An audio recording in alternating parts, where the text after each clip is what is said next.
Donc, bienvenue à tous les courageux qui ont attendu la dernière conférence. Alors, c'est vrai qu'on pâtit un peu d'un horaire un peu tardif, mais ce qui compte, c'est que vous puissiez avoir les informations que vous souhaitez. Est-ce qu'il y en a ce matin qui m'ont vu en accès STAPS? C'est juste pour savoir... non? Il n'y avait personne en STAPS ce matin? Si, il me semblait bien.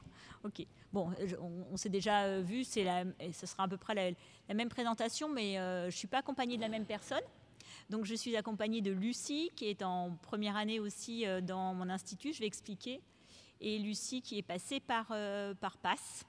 Vous pouvez expliquer un petit peu, Lucie, en gros, pourquoi vous avez fait le choix de PASS pour aller en kiné? Donc bonjour. C'est vrai que moi j'ai beaucoup hésité du coup entre PASS et STAPS. Pardon. Entre PASS et STAPS. Au final j'ai choisi PASS parce que je savais qu'il y avait moins de gens qui allaient en PASS pour faire kiné que de gens qui allaient en STAPS pour faire kiné. Et donc je me disais que j'avais plus de chance par PASS. C'est vrai que je suis plus aussi scientifique que sportive, donc c'est aussi pour ça que j'ai fait ce choix-là. Et également, en fait, je me suis dit, si jamais j'ai pas kiné, si jamais je rate, je préfère continuer dans une formation axée vers la santé que dans le sport. Donc voilà, c'était c'est pourquoi j'ai choisi PASS. Vous pouvez donner votre moyenne au PASS? Vous saviez combien vous avez eu? En PASS, j'avais eu, après la moyenne, c'est plus le classement qui veut dire quelque chose. En moyenne, j'avais à peu près 13 en PASS. Après, voilà, je sais qu'en kiné, il remonte quand même beaucoup dans les classements parce que, en général, en PASS, les gens ils veulent médecine ou dentaire, ou voilà. Et c'est vrai que du coup, en kiné, il y a quand même, il remonte beaucoup dans le classement. Très bien, on va en reparler tout à l'heure. Merci beaucoup, Lucie. Alors, donc, le début de la présentation, il va ressembler un peu à celui de ce matin. Désolée pour ceux qui étaient déjà là ce matin. On va parler un petit peu de la profession quand même. Parce que si aujourd'hui vous vous posez quand même les questions d'accès, voilà, c'est que vous êtes intéressé par la profession. Donc il y a 2-3 slides sur la profession et ensuite bien sûr sur la formation et surtout les admissions, puisque c'est le sujet aussi de la JPO. Est-ce que vous m'entendez bien? Parce que moi ça résonne un peu. Non, ça va? Très bien. Donc là, c'est alors pourquoi qui je suis, c'est moi qui vous parle aujourd'hui. Donc je suis directrice de l'école de kiné de la Fondation EFOM Boris Dolto, qui est une école historique créée en 1889. Donc moi je suis directrice de cette école et si je suis là aujourd'hui pour présenter la filière kiné, aujourd'hui je ne vais pas présenter mon école spécifiquement, je vais présenter la filière kiné, comment à l'UPC on peut et notamment par les voies Accès Santé, puisqu'on est ici au JPO Accès Santé, comment on peut aller en kinésithérapie. Mais si c'est moi qui vous présente aujourd'hui ces accès, c'est qu'en fait, mon école, donc l'EFOM, est partenaire pédagogique aussi de l'UPC. C'est un peu le même schéma pour toutes les écoles de kiné. Il y a 11-12 écoles de kiné sur la région Île-de-France. Les écoles ont un partenariat pédagogique avec l'université parce que les formations aujourd'hui paramédicales sont universitarisées. Donc chaque école, soit une école de sciences infirmières, une école de podologie, une école de kiné, on est rattaché à une université qui dispose bien sûr d'une UFR de médecine, à une université sur le plan pédagogique. D'accord ? Et puis ensuite, chacune des écoles, par contre, est en partenariat avec plusieurs universités pour les admissions. D'accord? Donc, je ne sais pas si vous faites la différence, mais en gros, nous, donc, l'EFOM, on est partenaire de l'Université Paris-Cité, pédagogique, et c'est la raison pour laquelle c'est moi qui présente cette filière.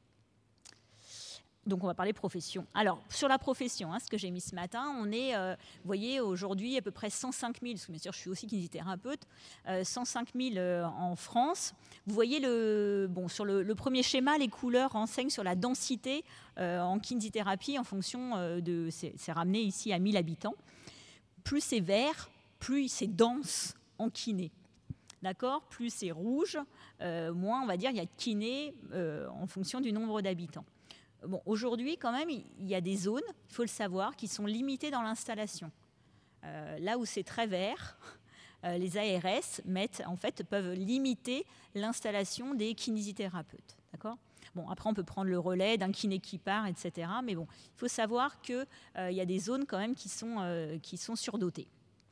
La courbe du milieu, elle montre un peu l'évolution professionnelle, vous voyez, en termes démographiques. En l'an 2000, c'était un tout petit peu plus que 50 000 kinés. D'ici 2030, donc c'est-à-dire 30 ans après, vous voyez, on sera quasiment de l'ordre de 130 000 kinés. Donc c'est quand même une croissance très importante en nombre de kinés. Vous allez me dire, mais pourtant on a du mal à trouver des kinés quand on... bon, ça dépend où quand même. En région Île-de-France, ça se trouve. Vous allez en Normandie ou dans la Creuse, ça va être quand même plus compliqué. D'accord ? Ensuite, vous voyez la profession, donc le vert et le rouge, là, c'est la répartition homme-femme. Ce qu'il faut savoir, c'est une profession assez mixte quand on regarde la répartition globale. Il faut savoir que dans les écoles, aujourd'hui, il y a un petit peu plus de filles que de garçons, parce que la sélection est devenue aussi un peu plus difficile. Bon, après, ça peut changer si les garçons se mettent aussi au travail comme les filles. Voilà. Alors, la définition de la kinésithérapie, donc bien sûr, ce n'est pas la mienne, c'est extrait du Code de la santé publique. Mais pour dire, les kinésithérapeutes, en fait, ils vont être amenés à intervenir chez des patients, en fait, pour qui la mobilité ou la motricité va être affectée. Et comme la motricité, elle dépend d'un ensemble de systèmes physiologiques, vous le savez très bien, du système ostéo-articulaire, musculaire, cardiaque, respiratoire, neurologique. Quand un de ces systèmes subit une affection, quand il y a une maladie dans un des systèmes, eh bien, il peut y avoir bien sûr une répercussion du coup sur la motricité ou la mobilité. Parfois, c'est ce que j'expliquais, c'est juste de ne pas pouvoir se lever d'une chaise. Pour certains patients, c'est de ne pas pouvoir se retourner, de ne pas pouvoir saisir un objet. Et puis pour d'autres sujets, ce sera le fait de ne pas arriver à sauter ou à courir. Enfin, vous voyez, les niveaux, bien sûr, d'impact sur la mobilité ou la fonction sont différents. Donc ça veut dire quoi? Ça veut dire que si un de ces systèmes est touché, on a dit, il peut y avoir une répercussion sur le déficit de motricité, enfin sur la motricité. Donc le kiné, en fait, il va être amené à intervenir dans toutes les disciplines médicales. Vous savez, en médecine, vous avez des disciplines. On est formé en traumatologie, en rhumatologie, etc. C'est par silo. Là, le kiné, il va être amené à intervenir dans toutes les disciplines. Et il va être formé pour justement intervenir dans toutes ces disciplines. Donc on ne sort pas en disant « moi je suis kiné en neurologie, j'ai fait que de la neurologie pendant mon 2e cycle d'études ». Non. À la sortie, il faut être capable d'intervenir dans toutes les disciplines médicales, et ce, quel que soit l'âge du patient, du nouveau-né à la personne âgée. Donc pourquoi je vous dis ça? Ça veut dire que dans les écoles, on va expliquer, en gros, le parcours, c'est 1 année à l'université et 4 ans dans les écoles de kiné. On a 4 ans pour former les jeunes à être capables d'intervenir dans ces différentes disciplines. D'accord? Et encore une fois, bien sûr qu'il y a des kinés qui se spécialisent, qui se donnent. Ça veut dire que parfois, ils sont dans un territoire où ils peuvent avoir le luxe de se spécialiser, je dirais. Vous voyez, je parlais de la Creuse ou de la Normandie.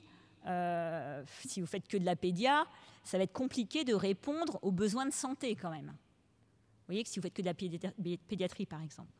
Donc en fait, la spécialisation, elle n'est pas obligatoire, mais elle vient par l'expérience, par les formations continues éventuellement qu'on réalise. D'accord ?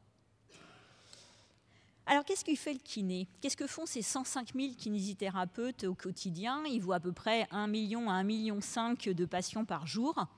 Ils examinent les patients, ils font un examen clinique. Alors, ils ne le font pas tous les jours pour un même patient, à chaque séance, évidemment, mais il y a un examen clinique de départ avec ce qu'on appelle un diagnostic kinésithérapique, pas un diagnostic médical. Et ensuite, ils font le choix de leur thérapeutique, des thérapeutiques manuelles, ça peut être des thérapeutiques instrumentales, éducatives. Il y a tout un arsenal thérapeutique qui n'est pas que manuel. Il est manuel, bien sûr. On attend d'un kiné quand même qui puisse toucher son patient, toucher, je veux dire, dans un certain sens, y appliquer des thérapeutiques manuelles, mais pas uniquement. Bon, vous avez des illustrations là, mais bien sûr, c'est extrêmement réduit en termes de diversité de pathologies. Ce matin, j'expliquais par exemple, vous voyez, on parlait du dynamisme professionnel. Vous savez, la courbe d'augmentation démographique des kinés. Pourquoi une telle augmentation? Bon, le besoin augmente, on va voir le vieillissement de la population, les maladies chroniques, c'est un premier facteur. Un deuxième facteur, c'est que les champs d'intervention aussi augmentent. Par exemple, c'est ce que je prenais comme exemple, mais ça parle bien, je trouve. Il y a un problème, par exemple, chez certaines sportives qui font de la gym ou du saut, par exemple, je prends le trampoline, d'incontinence urinaire d'effort. Vous voyez, il y a 15 ans, on en parlait très peu, mais ça existait déjà.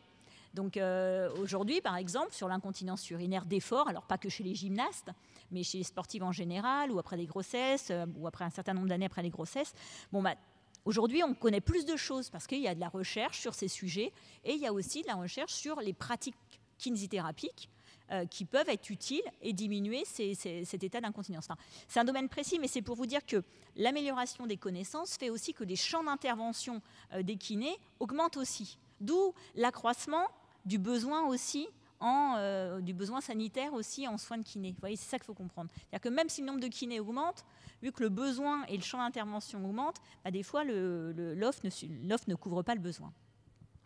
Donc je l'ai dit, donc, quelques points très rapidement avant de passer bien sûr aux admissions. Le défi, c'est ça, c'est de former un professionnel qui va être capable de répondre aux besoins de santé dans les différents champs. Le maintien de l'autonomie aussi. Ce matin, je soulignais, mais l'espérance de vie, Lucie, vous avez fait ça en santé publique l'année dernière et cette année, c'est combien à peu près? C'est à peu près 85 ans, on n'est pas là pour... Vous avez assez des partiels à l'école, mais on a à peu près 85 ans. Mais cette espérance de vie, elle est intéressante comme indicateur, mais elle ne dit pas tout. Elle ne dit pas dans quel état vous êtes les 5 dernières années ou les 10 dernières années. Il y a un indicateur qui est intéressant, c'est l'espérance de vie sans incapacité. Enfin, vous voyez, où vous avez vraiment toute votre mobilité, toute votre motricité, tout votre état cognitif. Et ça, c'est typiquement la cible des kinés. Vous voyez, d'améliorer l'espérance de vie sans incapacité. Maintenir les gens éventuellement à domicile, bien sûr, et aussi en bonne santé. Donc les aspects préventifs, ça fait partie, je ne sais pas si vous avez eu le temps de lire la définition tout à l'heure, mais quelles que soient d'ailleurs les professions de santé, on attend des professionnels de santé qu'ils aient des compétences aussi en prévention.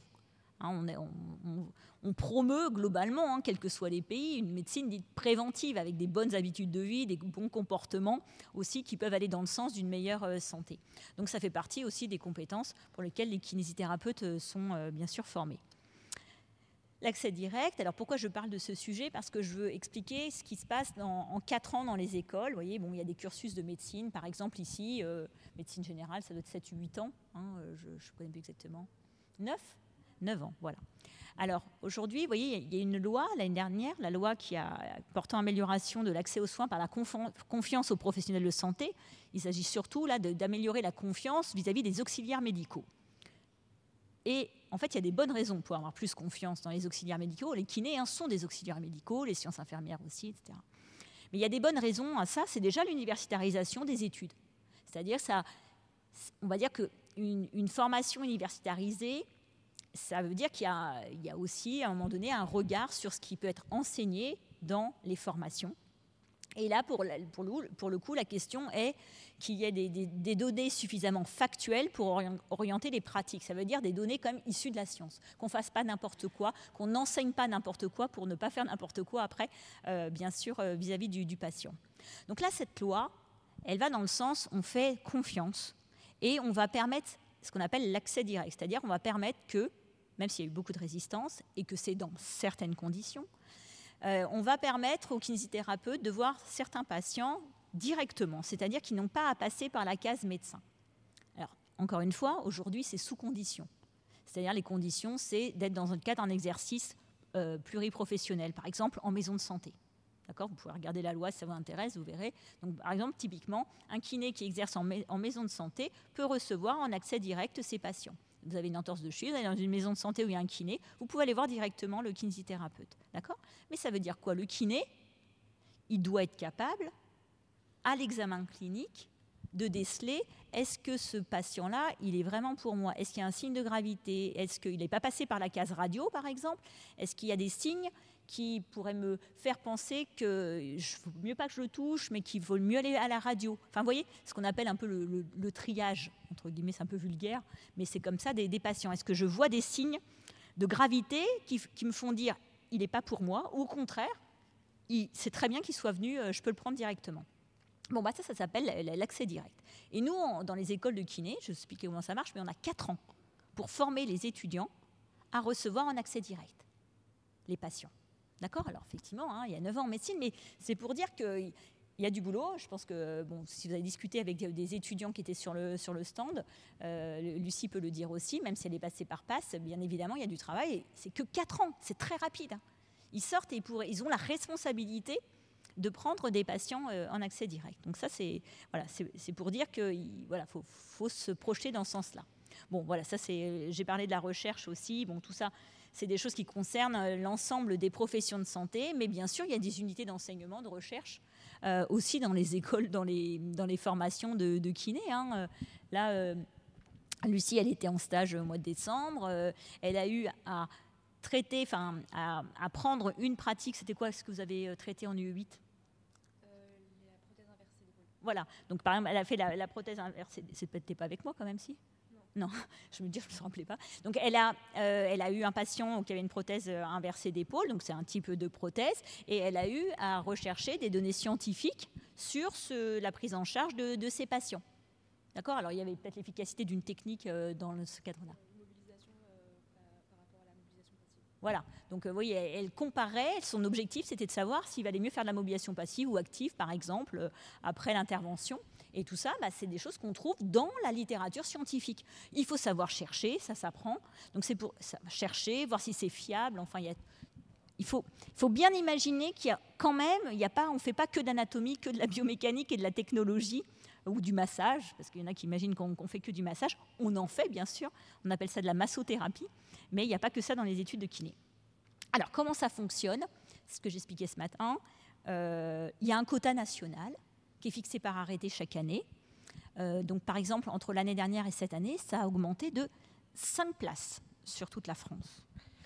En Île-de-France, sur les 3036 places nationales, vous voyez, il y a 718 places. Tout ça, c'est fixé par arrêté. Ce n'est pas du tout les écoles qui décident de prendre tant ou tant d'étudiants. C'est censé répondre à un besoin de santé sur le territoire. D'accord ? Donc, on forme un nombre de kinés qui correspond aux besoins par région. D'accord ? Après, le problème, c'est que les diplômés immigrent. Vous voyez ? Donc, après, ça ne correspond pas vraiment aux besoins de santé sur le territoire. C'est ce qu'on a vu tout à l'heure avec la densité. Vous savez que la carte sur la densité. Après, ça échappe. Alors, on reprend l'Île-de-France, puisque là, on est en Île-de-France. 718 places. Les places, elles sont réparties. Donc, comment ça fonctionne ? C'est 718 places. Le conseil régional agrée chacune des écoles avec un nombre de places qui correspond à la répartition de ces 718 places. D'accord ? Par exemple, nous, à l'EFOM, jusqu'à maintenant, on avait 90 de ces 718 places. L'année prochaine, normalement, j'en aurai 113 de ces 718 places, qu'il y a une école qui a fermé. Parce que justement, son agrément a été retiré par le conseil régional, parce que sa formation ne répondait pas au cahier des charges. Donc, ensuite, comment fait-on ? Une fois qu'on a une idée du nombre de places par école, comment fait-on quand on est dans votre position pour rejoindre les écoles de kiné ? Il faut passer par une première année de licence. C'est bien, ça tombe bien, c'est le bon schéma. Une première année de licence. Alors, ça peut être 1, 2, 3, il y a plusieurs façons d'y accéder. Bon, bien sûr, quand c'est une, ça diminue le temps des études, forcément. En gros, les différentes voies, c'est l'accès santé, donc le PASS ou le LAS. À l'UPC, c'est LAS 1, 2, 3. Les 3 niveaux de LAS donnent accès à kinésithérapie, ce qui n'est pas le cas dans toutes les universités. La licence santé, ici, des licences santé. Donc, une licence santé, il n'y a pas spécifiquement une licence santé ici, mais il y a d'autres universités où il y a une licence santé. Licence sciences. Par exemple, là, le stand, on était en face, on avait la licence sciences biomédicales. La licence sciences biomédicales offre des places pour kinésithérapie, d'accord ? Sans que ce soit une LAS. Et puis, ou une licence STAPS. Alors, pour l'UPC, par exemple, c'est une licence 1. Pour d'autres universités, c'est en licence 1 ou en licence 2. Donc, comment ça se passe ? Chaque école, elle conventionne avec des universités et elle distribue ses places dans les différentes filières des universités. Par exemple, si je prends mon exemple pour les FOM, où bien sûr, je n'ai pas la répartition ici, elle est sur le stand, mais nous, on est en convention, on va dire, avec 4 universités principales, Paris-Cité et 3 autres. Et pour chacune des universités, on donne des places dans les différentes filières. D'accord ? Ensuite, ce qui se passe, c'est que les étudiants qui sont en première année de licence, que ce soit accès santé, STAPS, sciences, etc., passent leurs UE et sont classés en fin d'année. Donc, en fonction de leur rang de classement et de leur candidature, ils ont dit, à un moment donné, dans l'année, ils ont dit « je veux faire kiné », parce qu'on leur demande « est-ce que vous candidatez à kiné ?» Candidater à kiné, ça ne veut pas dire passer des épreuves supplémentaires, ça veut dire qu'à un moment donné, à la fin de l'année, ils seront classés dans un certain ordre en fonction de leur réussite, bien sûr, et ils auront accès soit à leur premier choix, leur deuxième choix, leur troisième choix, en termes d'école de kiné. Ça va? Je ne sais pas si c'est clair. Donc, une fois qu'on est rentré, il y a 4 ans d'études. Donc, ça fait une année universitaire. Ça peut être 2, parce qu'il y a des places aussi en deuxième année, etc. Ça peut être 3. Et ensuite, 4 années dans les écoles de kiné. Même si on rentre après une LAS 2, par exemple, eh bien, on fait quand même 4 ans dans les écoles de kiné. Il n'est pas prévu de dispense. Je suis d'accord, mais ce n'est pas nous qui décidons, encore une fois. Mais ça c'est regrettable quand même. Vous voyez qu'il y a des dispenses parce que, vous voyez, là, par exemple, Lucie, vous disiez, elle a fait le PASS l'année dernière, Lucie. Il y a des UE, il y a des choses qu'elle avait déjà faites, en fait, hein, où elle aurait pu, finalement, vous avez fait qu'une première année de licence, mais parfois, vous voyez, on a fait des choses dans les études antérieures qui permettent d'entrer en kiné et qui pourraient être dispensées. Alors, bien sûr, pas les gestes professionnels, puisque ça n'a jamais été fait avant. Donc voilà, la formation, elle est en 2 cycles, comme vous voyez, premier cycle, deuxième cycle. Et il y a des stages dans chacune des années, vous voyez. Donc ça se passe dans les écoles. Ce ne sont pas les écoles qui délivrent le diplôme d'État, pas directement. Elles donnent les informations à la DRIET, qui est chargée régionalement, du coup, d'éditer. Enfin, il y a un jury, donc de statuer sur éventuellement des situations particulières. Et ensuite d'éditer, quand les conditions sont valides, le diplôme d'État. Et pour avoir le diplôme d'État, en fait, du coup, il faut avoir 300 ECTS, 300 crédits universitaires.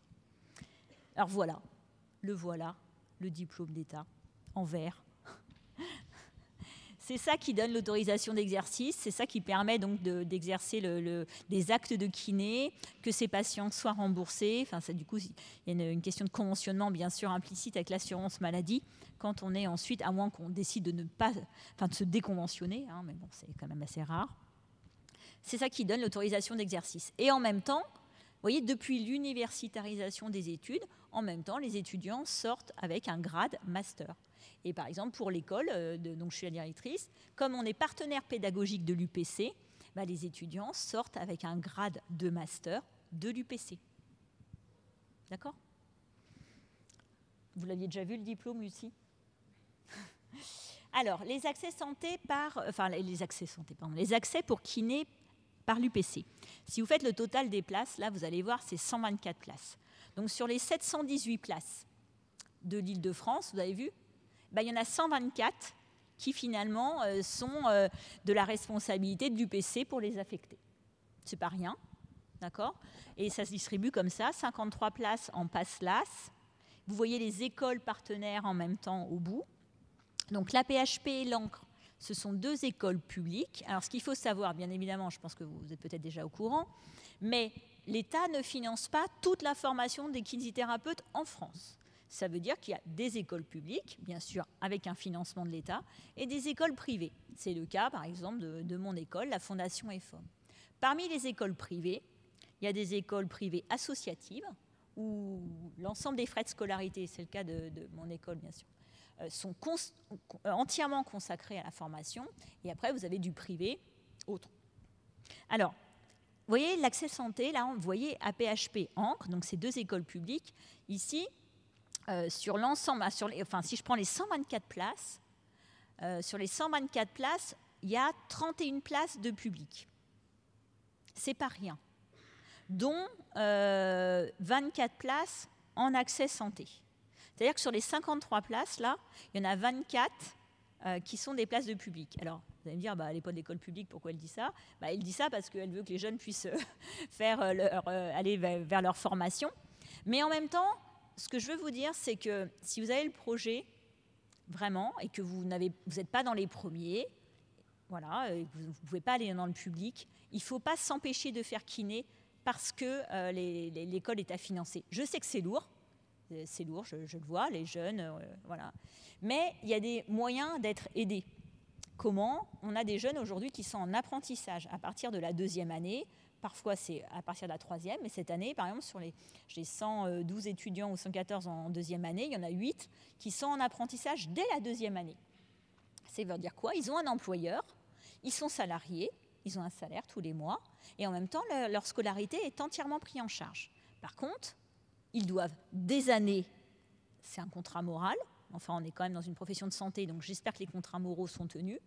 Il y a un contrat moral pour, si on a été financé 2 ans, pour faire au moins 2 ans, ensuite chez l'employeur. Et on y va aussi pendant ces périodes de vacances, sachant qu'on a, enfin quand je dis on, c'est l'apprenti, 5 semaines de congés payés comme tout salarié. D'accord ? Donc en gros, les étudiants qui sont en apprentissage, ils font la même chose que les autres. Hein. Bon, Lucie, elle est en première année, donc même si elle veut être en apprentissage, elle n'y est pas encore. Mais c'est exactement la même formation. Ils ne vont pas chez leur employeur la semaine. Hein. Ils y vont pendant les périodes de stage, pendant les périodes de vacances. Et pendant les périodes de vacances, il y a moins 5 semaines sur les congés payés. D'accord ? Après, il y a aussi, bien sûr que les banques prêtent, je sais très bien, quand on est parent, ça peut, on hésite à se dire, mince, il va sortir de la formation. C'est de quel ordre une formation en école privée ? Chez nous, c'est 9 060 €. Ça peut monter pour les écoles privées non lucratives, vous voyez, enfin, pas non lucratives, bon, peu importe, mais ça monte à 9 008 peut-être, quelque chose comme ça. Donc, c'est pas rien. Maintenant, vous ne financez pas rien. Ce que j'ai expliqué ce matin, mais en gros, il y a des dispositifs pédagogiques derrière.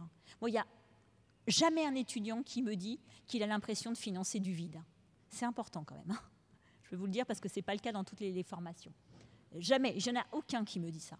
Parce que, bien sûr, on a 4 ans pour les former. Enfin, vous voyez, choisir un métier, c'est bien, mais il se prépare par la formation. Donc financer sa formation, c'est sûr, c'est difficile quand c'est une profession de santé, je trouve. Hein, ça pourrait se discuter sur le plan, on va dire, moral ou éthique, mais c'est pour dire qu'il n'y a pas rien dans les formations ensuite. Parce que c'est pas rien d'avoir 4 ans aussi, ou même 8 ans, si c'est à l'université pour d'autres filières, pour former un professionnel de santé qui va être capable de soigner le patient qu'il aura en face de lui, bien sûr. Bon, voilà, j'ai expliqué du coup, vraiment ça c'est important parce que ne pas se priver d'aller vers son choix professionnel du fait du financement. Les banques prêtent, il y a des dispositifs aussi qui sont possibles. Le Conseil régional propose aussi des bourses si on va s'installer dans des zones sous-dotées. Enfin, il y a vraiment des choses. Et nous, dans les écoles, on informe les étudiants, on les accompagne aussi sur leur préparation de projets de financement. Bien, je pense que c'est important de le soulever. Les places en accès santé, donc elles se répartissent en 44, je crois, et 9. 44 pour PASS et 9 pour LAS. Les places en L1 STAPS. Et puis, il y a des places aussi en sciences biomédicales. Donc là, vous voyez, par exemple, je discutais avec la personne qui est chargée de la licence sciences biomédicales. Elle me disait, l'année dernière, elle avait 11 candidats pour 11 places. Donc, ne vous fiez pas au nombre de places. Ça ne dit pas le nombre de candidats qu'il y a derrière. Donc, si vous voulez vraiment faire kiné, que vous avez pris SVT, que vous êtes très bon, allez vers cette licence. Il y a très, très peu de candidats. D'accord ? Et en plus, ce qui a été permis aussi, c'est de pouvoir accéder à kiné, même après la session de rattrapage. C'est le cas pour PASS, c'est le cas pour aussi la licence sciences biomédicales. Ce n'est pas le cas pour STAPS. D'accord ? Le STAPS, il faut avoir réussi tout en session 1.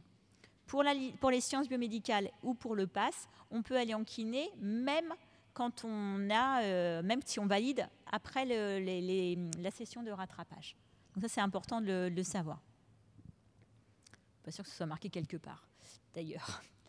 Donc voilà la distribution des places. Bon, c'est un peu la même chose que ce qu'on a dit tout à l'heure. Donc la question, ce qu'on disait, Lucie, hein, les jeunes posent la question, dans quelle voie il faut aller. Il n'y a pas qu'une réponse, bien sûr. Ça dépend de son niveau, ça dépend de sa capacité de travail, ça dépend de ce qu'on aime. Hein, si effectivement, il faut se plaire quand même. Même si c'est une année de sélection, il faut se plaire dans cette année, c'est important. On va pouvoir discuter éventuellement avec Lucie aussi après. Comment ça se passe ? Vous voyez, par exemple pour le PASS, vous savez, vous avez des coefficients. En fait, vous passez quelles que soient les filières, vous ne passez aucune épreuve spécifique. Vous voyez, vous ne passez pas une unité d'enseignement spécifique. Vous êtes classé, en fait, à partir des unités d'enseignement, ou parfois, par exemple, en STAPS, il n'y a que 4 unités d'enseignement qui sont classantes pour la kiné. D'accord ? Mais il faut avoir validé quand même toutes ces unités d'enseignement pour prétendre être classé en kiné. Mais on est classé à partir de 4 UE. Là, par exemple, c'est pour l'exemple du premier semestre du PASS. On est classé sur les UE, vous voyez, sur toutes les disciplines, sur toutes les UE. Mais il y a des coefficients différents en fonction de la filière qu'on choisit. Il y a la même chose pour pharma, pour odonto, etc. Ce sont les mêmes UE, mais il y a des coefficients différents. D'accord ? Donc, voilà les écoles partenaires de l'UPC. Alors, vous avez vu sur le diapo tout à l'heure, il y avait à chaque voie, il y avait les écoles partenaires. Donc, par exemple, si vous prenez en bas le CERF et puis l'école de Fontainebleau, de l'Est francilien, c'est pas Fontainebleau du tout, c'est Meaux, l'Est francilien. Ce ne sont pas des écoles qui sont accessibles par l'accès santé. Elles sont accessibles juste par par STAPS. Elles ne sont pas accessibles, oui, c'est ça, par l'accès santé. Elles sont juste accessibles par STAPS. Les autres écoles sont accessibles par toutes les autres voies, sauf l'encre qui n'est pas accessible par STAPS. Mais bon, regardez, je vous montre ce tableau-là. Ça donne la correspondance entre les voies, d'accord, qui sont ici en ligne, et puis la dernière colonne, les écoles. Bon, aujourd'hui, si vous êtes au lycée, votre problème ou votre préoccupation, c'est pas nécessairement quelle école. Il y en a pour qui, dès la seconde, ils veulent aller dans telle école et ils cherchent le parcours. Mais déjà, c'est de savoir comment je peux entrer en kiné, d'accord ? Après, c'est quand même intéressant de savoir que sur 53 places, vous voyez, il y en a 24 par exemple dans le public, c'est des choses qui peuvent être intéressantes. Moi, je vous conseille, il est encore temps aussi d'aller à la rencontre des étudiants. Donc, il y a des étudiants qui sont sympathiques, qui passent leur samedi au JPO pour enseigner leurs collègues. Voilà, ça c'est les écoles partenaires. C'est bien d'aller dans les écoles, pas forcément pour l'instant pour s'intéresser aux projets pédagogiques, etc. Parce que vous avez vu, aujourd'hui je ne vous ai pas présenté du tout le projet pédagogique de l'école, mais c'est plutôt pour aller à la rencontre des étudiants. D'accord ? Même sur les financements, c'est aussi intéressant de rencontrer des étudiants qui justement ont choisi certaines modalités de financement, pourquoi ils ont choisi telle ou telle modalité. Donc ça, moi je vous conseille vivement, vous voyez, il y a encore des dates. Quand il n'y a pas de date, c'est que la date n'était pas encore... mes collègues ne m'ont pas encore communiqué les dates, il faut aller sur le site et vous regardez s'ils mettent à jour leurs dates. D'accord ? Voilà. Bon, je pense qu'on a fait le tour. Très bien. Est-ce qu'il y a des questions ? C'est pas mal. Est-ce qu'il y a une spécialité que c'est du sport ?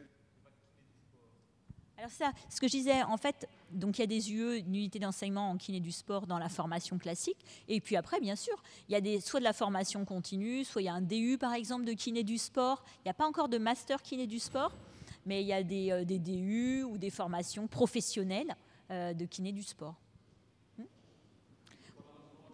Ah non, pas pendant. Bien sûr qu'il y a des unités d'enseignement de kiné. Voilà, exactement. Mais pendant, là vous voyez par exemple, j'ai un jeune qui est au club de foot d'Auxerre en stage. Les étudiants, vous n'êtes pas allés, Lucie, peut-être au Racing, si. Vous voyez, on a un partenariat aussi avec le Racing. Les jeunes vont participer aux séances de récup après les matchs, par exemple.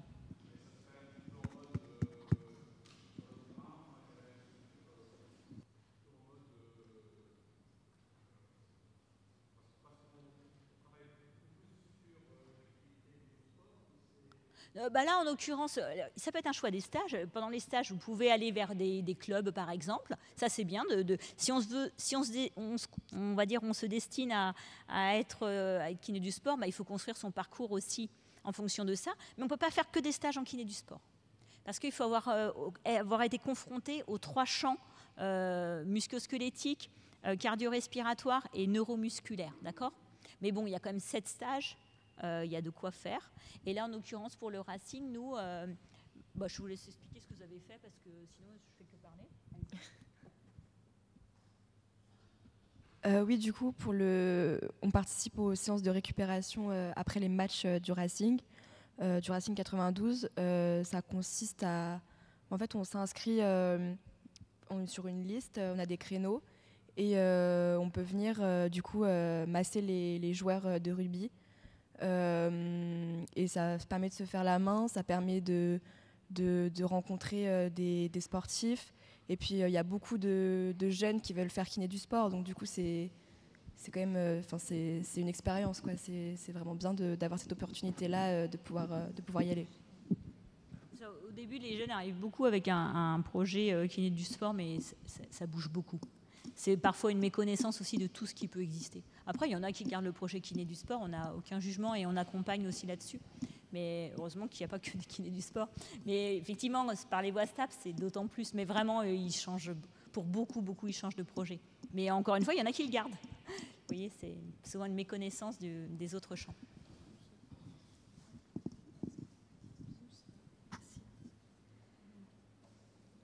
Alors, j'avais une question par rapport à la différence entre la formation publique et privée.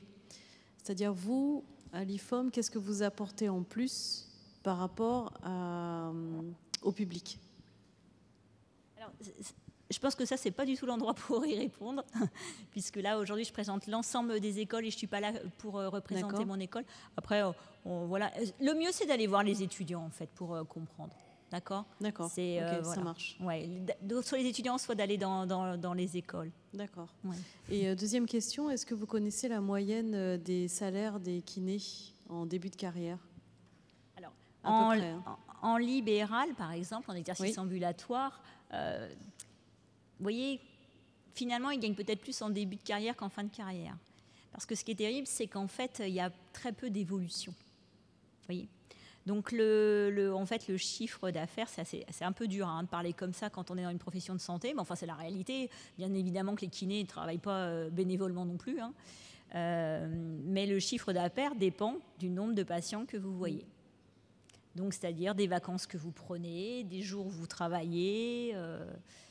Donc, bon, voilà, ça peut être très, très important en termes de chiffre d'affaires, mais il faut voir l'activité qu'il y a derrière. Bon, je dirais qu'un kiné qui travaille, 40, 45 heures par semaine, par exemple, vous voyez, bon, il a un chiffre d'affaires qui doit être de l'ordre, je dirais peut-être de 8 000 €. Mais attention, après, il faut payer les charges. Les charges du cabinet, l'URSSAF, caisse de retraite, la Carpimco, etc. Donc, vous voyez, ça laisse, si vous travaillez 45 heures par semaine, oui, ça laisse à la fin, avec toutes les charges payées, probablement autour de 3 500 ou 4 000 €. Il faut enlever 50% globalement. Maintenant, en hospitalier, cette fois-ci pour 35 heures, donc en hospitalier ou en clinique, des choses comme ça, là, il y a eu une vraie revalorisation de suite au Ségur de la santé. Donc forcément, ce n'est pas du tout les mêmes conditions de travail. Vous êtes salarié, vous n'avez pas tout le côté administratif à faire aussi parfois en plus. C'est pareil, ça dépend du conventionnement de la clinique par exemple, mais vous avez des cliniques où vous pouvez être à 2003, 2004, dès le début de carrière. Et là, par contre, il peut y avoir une évolution. Vous voyez ? Merci. Oui ? Alors attendez, on va amener le micro peut-être pour que tout le monde entende. Sauf si vous avez une voix qui porte, mais...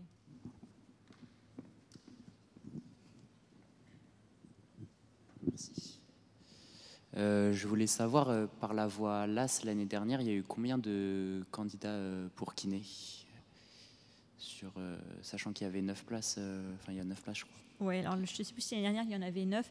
Alors, moi, je ne peux pas savoir combien il y avait de candidats. Enfin, je sais juste éventuellement ceux qui ont réussi et qui se sont inscrits.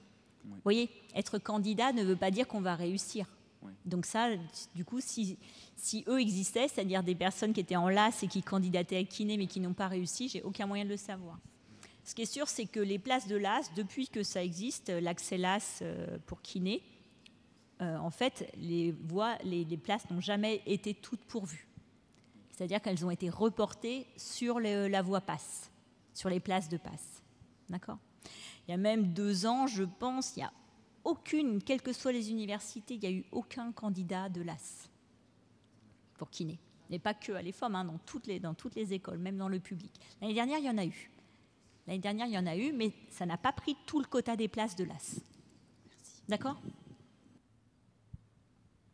Donc il semble qu'il y ait peu de places, mais il y a très, très, très peu de candidats derrière. D'accord ? Ça va pour vous, oui ? Vous avez les infos que vous souhaitiez ?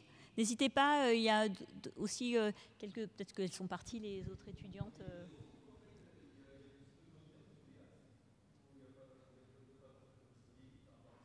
J'ai pas compris la question. Est-ce qu'il y a une raison qu'il y ait si peu de candidats en fait, vous savez, les voies LAS,